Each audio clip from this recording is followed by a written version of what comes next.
What ICE is doing in America is exactly why we said you should give a damn about Palestine, because what's happening in Palestine was going to come to America, and people didn't believe us because Americans live in a bubble and they think that no harm is ever going to come to them, that they can go and destroy the lives of millions of people across the world, and it was never going to come back and bite them in the ass. This is why it drove me crazy when people were like, we should be focusing on our own country.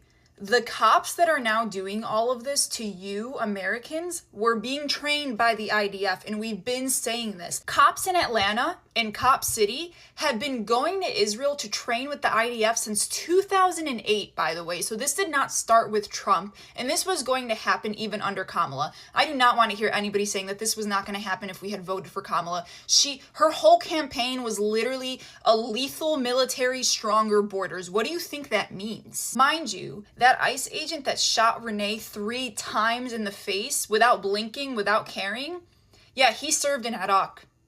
Yeah, that's why we have been against the military. That's why I've never thanked a fucking soldier that went to serve in Iraq, because I know what they went over and did in Iraq. And that's why they can come here and shoot people and they don't even flinch. They don't even think twice, because they did it to thousands, millions of people in the Middle East. And white Americans think that they're immune to this, which is why they did not care up until this point. Some of them still don't care. Some are still making excuses for these ICE agents, which is hilarious to me. And it actually reminded me of a quote from the book Native Son. If you haven't read this book, you absolutely have to read this book. I wish I had bookmarked the quote, but I will never forget reading this part of the book where it was saying that rich white people actually like and respect black people even more than poor white people, because at least Black people are in the position that they're in because they were oppressed and enslaved for hundreds of years. Poor people in the eyes of the rich white man are pathetic, because how are you still in the same position as people who have been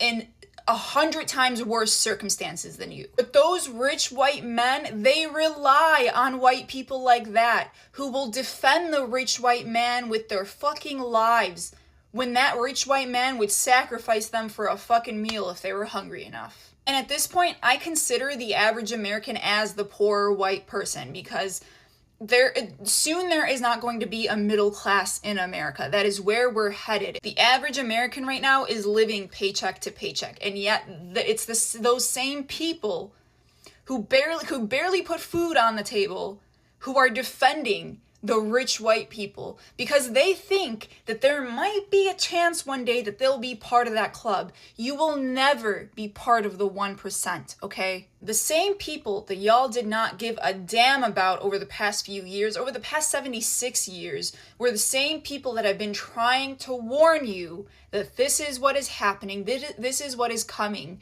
to America.